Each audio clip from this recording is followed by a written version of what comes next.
Hey, welcome to our channel. Make sure to subscribe and turn on the bell so you never miss our latest content. I was coming back from the market. It was the middle of the afternoon, the kind of lazy Saturday sunlight that promises a quiet weekend. I carried 2 grocery bags, their paper sides cool against my arm. Inside were the ingredients for the roasted chicken Corinne loved, some wine, fresh bread, simple things. The building blocks of a peaceful life. As I approached the house, I found it odd. There were voices and laughter coming from inside. I paused on the walkway, the weight of the bags suddenly feeling heavier. We weren't expecting anyone. Corinne had said she was finishing up some work from home, a quiet day. I pushed the door open, and as soon as I stepped in, the quiet world I had imagined shattered. Colorful balloons, dozens of them, were scattered down the hallway. A ridiculously large, happy birthday banner was hanging crookedly above the kitchen entrance. My birthday. I'd almost forgotten. I had specifically told her I wanted nothing big this year. Friends from work were there, our neighbors, even Corinne's parents, smiling a little too brightly. It was as if everyone had received a special invitation, an invitation that I, the guest of honor, had not. I forced a smile.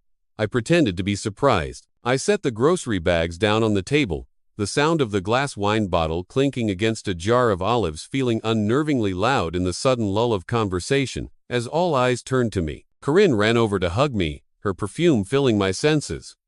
"Surprise," she said, her voice a theatrical whisper. "I wanted to do something special this year." I smiled back, a hollow thing that didn't reach my eyes.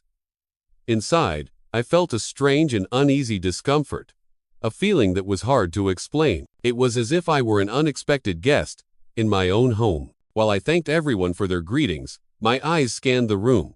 And then I saw him, Leland Vance, my direct supervisor at Volkson Dynamics. It was rare to see him outside the office.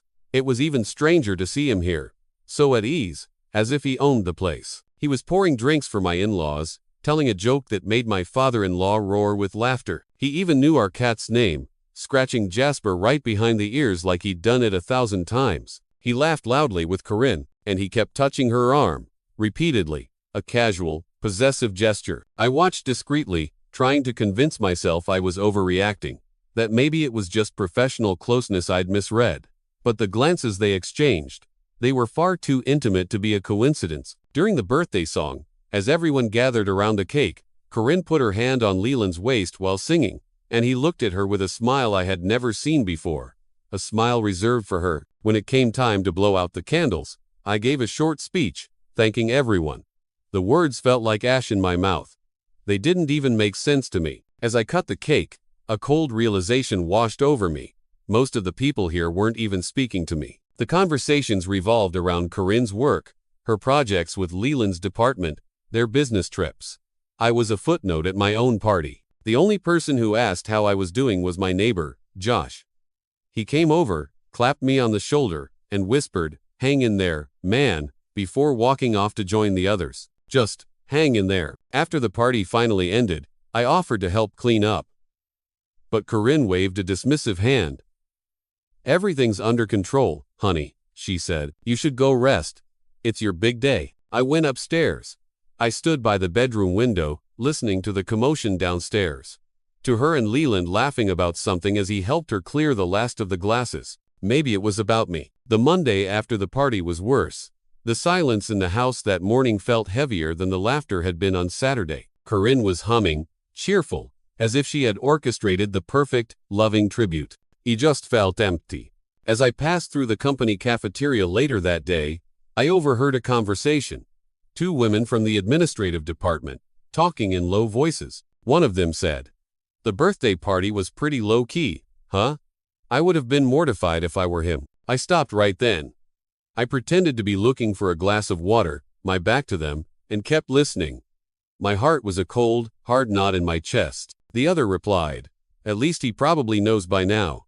Everyone does. Everyone knows. Their conversation stopped as soon as they noticed me standing there. The silence was deafening. I returned to my desk and stared at my computer screen. The numbers and reports blurred into meaningless shapes. What had once been just a suspicion, a gut-wrenching feeling at a party, was now taking shape. It was real. I remembered the weekends Corinne claimed to have urgent meetings. The last-minute trips. The hollow excuses about business dinners that dragged on for hours. I recalled once asking about Leland, and she'd laughed it off, said he was too strict, that he avoided contact with subordinates outside of work hours. Lies. They were all lies. The image of her smiling with him, his hand on her, in my own living room. It kept replaying in my head like a looping video, each frame a fresh stab of pain. On Wednesday, I decided I couldn't live in this fog of uncertainty any longer. I drove to a small, discreet office building on the other side of town. The sign on the door was simple: Pierce Donovan, Investigations. A friend of a friend had once mentioned his work, corporate and marital investigations. The thought had seemed so foreign then, something for other people, other lives. Now, it was my only lifeline. I hesitated for what felt like hours, my thumb hovering over his contact number. Finally, I sent a simple message: I need to talk. Something's wrong at my home and at my job. Within an hour, he replied. A meeting was scheduled for the next day. I arrived at Pierce Donovan's office the following morning. The place was like the man himself, discreet, straightforward, with an air of someone who had seen it all. He didn't offer fake sympathy. He just listened. I laid out the facts. The party, the touches, the whispers in the cafeteria, the lies. I spoke calmly, methodically, pushing the emotion down. When I finished, the silence in the room was heavy. Pierce pulled out a folder. He explained the process would require surveillance, access to Corinne's routines, electronic monitoring. For that, he'd need my formal consent. I signed everything without a moment's hesitation. The process began that same day. I left the office in silence, carrying a weariness that didn't come from my body, but from deep inside my soul. The search for truth had begun, and I was terrified of what I would find. The days that followed were a masterclass in deception. My own. I went to work at Volkson Dynamics and pretended everything was normal. I smiled at colleagues. I completed my reports. I sat in meetings and nodded at the right times. At home, I played the part of the husband. I asked Corinne about her day. I made coffee for us in the morning. We slept in the same bed. She still called me honey before leaving for work, a casual kiss on the cheek that felt like a brand of ice. I was living a lie, waiting to uncover hers. It was an excruciating performance, and all the while, I received brief, precise updates from Pierce. They came as encrypted messages to a new, burner phone I'd bought. Each message was a small, sharp piece of glass, added to the growing pile in my heart. Tuesday, 1:15 p.m. Subject C, Corinne, met Subject L, Leland, at a coffee shop downtown. Left separately. Wednesday, 3:30 p.m. Subject C left the office via a side exit. Met Subject L in the lower-level parking garage. They drove off in his car. Corinne's routine had become oddly erratic. The lies she told me about her meetings and events now had timestamps and locations attached to them. They were no longer just suspicions. They were facts. Leland, meanwhile, proved far more reckless than I had imagined. He wasn't hiding as much as one might expect from someone in a leadership role. He was arrogant, confident. He thought he was untouchable. By the third week of the investigation, Pierce called me. "I have something you need to see in person," he said. His voice was flat, professional, but I could hear the gravity beneath it. I met him in a quiet parking lot. He handed me a simple manila envelope. It felt impossibly heavy. Inside, there were photographs. Glossy, high-resolution photographs. There was Corinne, entering a resort on the outskirts of town with Leland. On a Wednesday, during work hours. According to Pierce's report, the reservation had been made using Leland's corporate card. On that same day, Corinne had told me she'd be attending an advanced software training course across the city. The worst part was how natural they looked. How happy. They were laughing in one of the photos, his arm draped easily around her shoulders. The evidence kept piling up. Dinners paid for with company funds. Gifts bought using the representation budget. And then, there was the audio. Pierce had managed to access data through an automatic backup link to a cloud account Corinne didn't even remember activating on an old tablet. He played a recording for me. It was a voice memo. Their voices, her, laughing, him, his voice low and intimate. "Once everything is settled," Leland said, "I want that house just for us." The idiot doesn't have a clue. The idiot. He was talking about me. I listened to it in silence. When it ended, I stared at the phone screen for several long minutes. The world felt like it was tilting on its axis. Pierce said nothing, just gave me the space. Then, I looked up at him, and my voice was a cold, hard thing I didn't recognize. "Keep going," I said. "I want everything." What started as a search for truth about an affair had morphed into something darker, something more sinister. As Pierce dug deeper, the betrayal spiraled outwards, weaving itself into the very fabric of my professional life. It wasn't just about my heart anymore. It was about my reputation, my future. Pierce discovered that Leland had been actively trying to undermine me at Valkson. He found a trail of internal emails, informal conversations with members of my engineering team, small complaints, carefully planted rumors that I was outdated, that my methods were slow, fabricated reports of inappropriate behavior that no one could ever quite verify. But the whispers remained. Then, a breakthrough. Anonymously, a compliance assistant sent Pierce a dossier. It contained records of internal meetings where Leland instructed his subordinates to document any possible mistakes made by me, even routine ones. The goal was clear: to build a record, a false narrative that would justify firing me for performance reasons. While he was trying to destroy my career, Corinne was working on dismantling our life. Suspicious financial activity began appearing in our joint account. Small amounts, transferred to unknown accounts. Frequent, unexplained cash withdrawals. Pierce managed to trace one of those accounts. It was linked to a law firm, a firm specializing in contentious divorces and asset planning. The lead attorney's name appeared on Leland's list of frequent contacts. The full picture slammed into me with the force of a physical blow. This wasn't just a fling. This was a coup.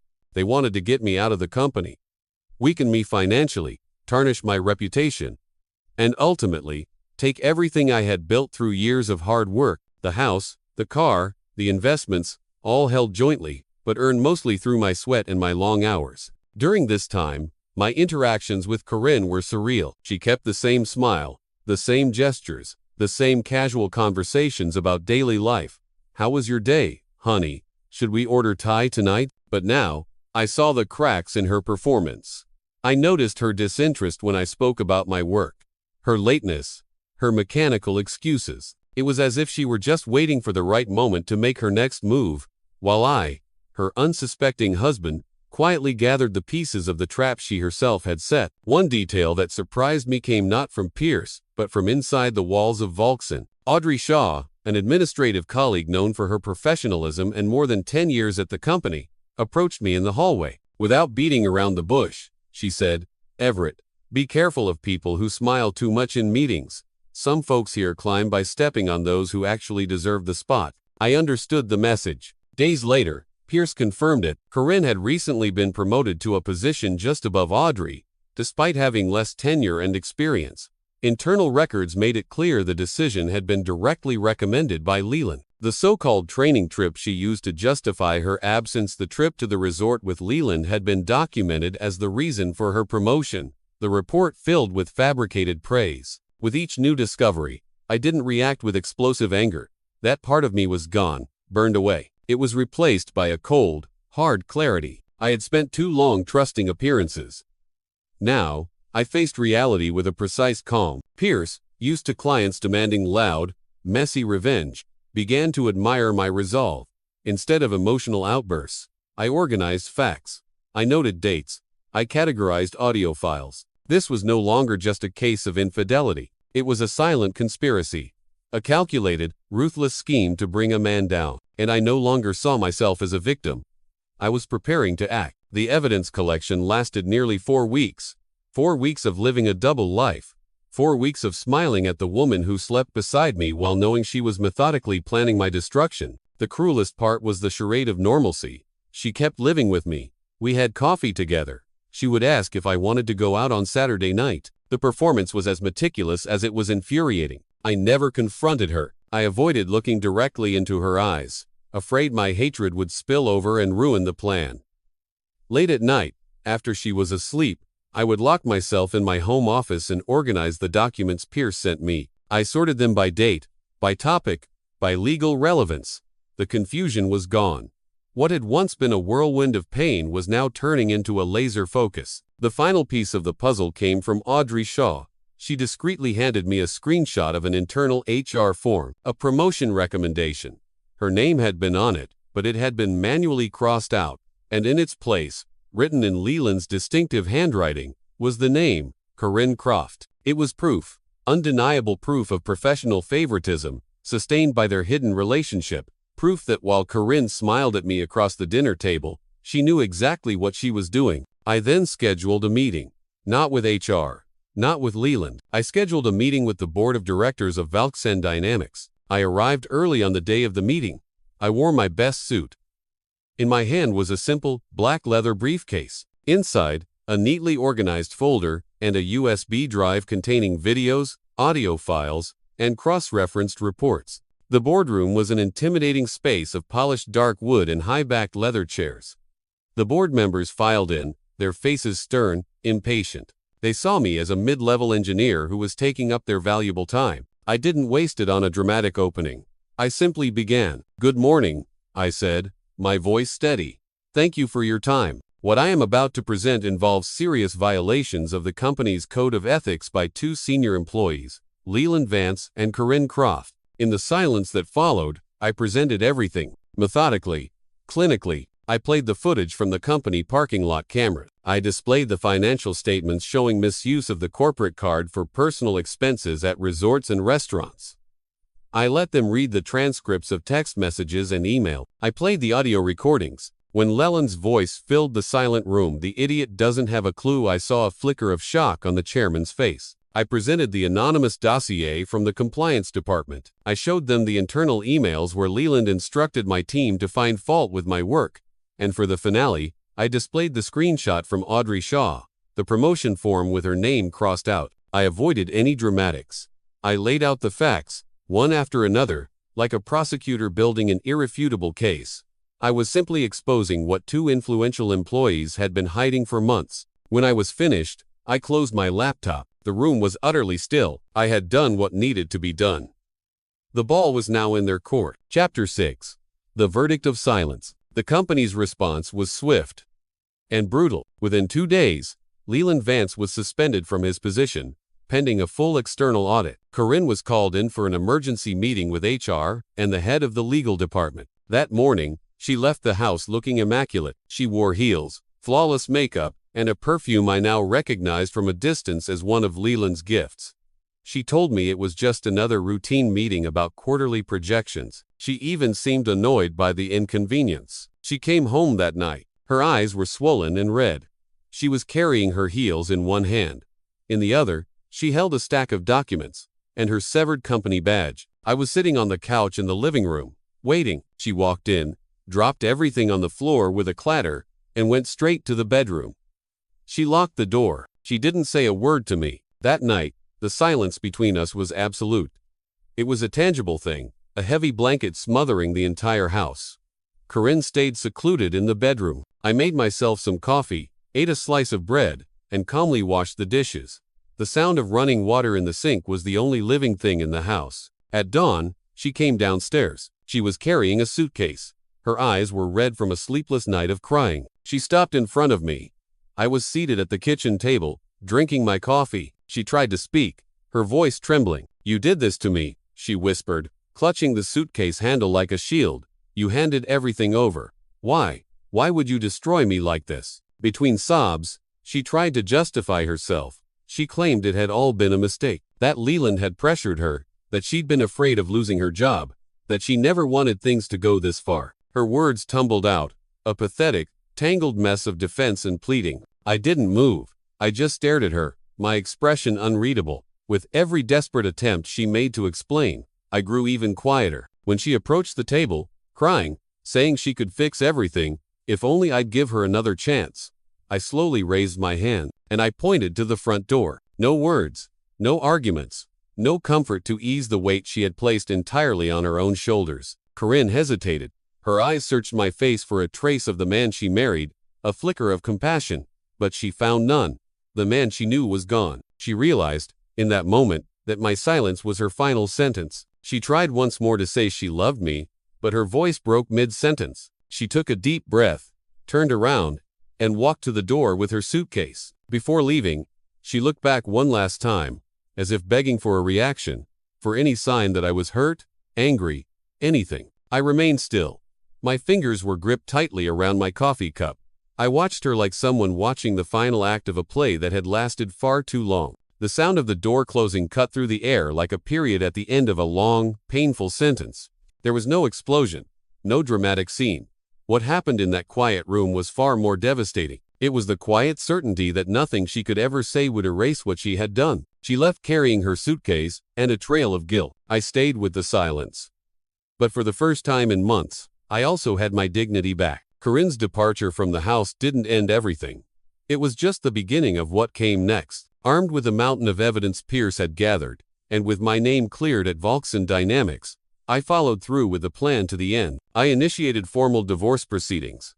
My lawyers legally demanded a full separation of assets, citing breach of trust, infidelity, and attempted financial manipulation. Corinne's lawyers tried to delay. They argued she was going through an emotional crisis, that she had been influenced by a man in a position of power, that she deserved a chance to rebuild. None of those arguments held up. The court quickly validated the evidence. After reviewing the documents, the judge ruled that all assets, the house, the car, the savings, the joint investments would remain with me. Corinne walked away with no alimony and no property rights. In addition to the humiliation, she now carried hidden credit card and personal loan debts she had accrued to maintain her image of success. Meanwhile, Volkson Dynamics' external audit uncovered even more. The investigation revealed Leland and Corinne's misconduct went far beyond an improper relationship. They had manipulated internal processes, falsified expense reports, and directly harmed the careers of employees who had been overlooked despite their merit. To avoid a public lawsuit, the company opted for a confidential out-of-court settlement. It required both Leland and Corinne to jointly pay $850,000 in compensation for collective moral damages and breach of corporate conduct. Under pressure, Leland agreed. Corinne, with no resources and a ruined reputation, was jointly liable, meaning the debt would hang over any future assets she might acquire. Her last attempt to turn things around was a handwritten letter she sent to me. She wrote that she had lost everything, that I had won. But that this didn't feel like justice, just revenge. I read the letter in silence, folded it carefully, and placed it in a drawer. I didn't reply. It no longer concerned me. With the legal matters resolved, I made the decision I'd been considering for weeks. I requested a transfer to a smaller company branch in another city. I needed fresh air, a fresh start. The company, aware of everything I'd been through, approved it easily. My closest colleagues held a small, discreet farewell gathering. Audrey Shaw gave a short speech. "The corporate world doesn't always reward the righteous," she said, looking at me. But in this case, one person with courage restored a piece of this company's integrity. In the new city, I rented a modest house. I accepted an invitation to join a social project, offering technical training to underprivileged youth. I started teaching 3 times a week, using my expertise in industrial systems to open doors for people who didn't even know those doors existed. What began as an escape slowly turned into a purpose. After my first class, one of the students asked if I'd always been a teacher. I smiled. "No," I said. "Before this, I spent years fixing machines and trying to understand people. Now, I just want to help others learn how to fix themselves from the inside." 2 months later, I received an email from Audrey. She'd officially been promoted to the position that had once been taken from her. Her message was brief. "You started a cleanup many of us had already given up on. Thank you." I replied simply, "I'm happy for you. Take good care of it." And I left it at that. One Sunday afternoon, I took out an old box from the back of my closet. It was filled with papers, letters, and wedding photos. Remnants of a life that no longer felt like mine. I looked through everything one last time, took a deep breath, and fed it all into the shredder. When I was done, I opened the window and let the wind fill the room. It was the end of a chapter, but not with anger or with pain. It was a calm closure, the kind of ending that only comes when truth wins, even if it first seems like a tragedy. Everything I had lost no longer weighed on me, because now, what I had was entirely my own. And no lie could ever take that away again.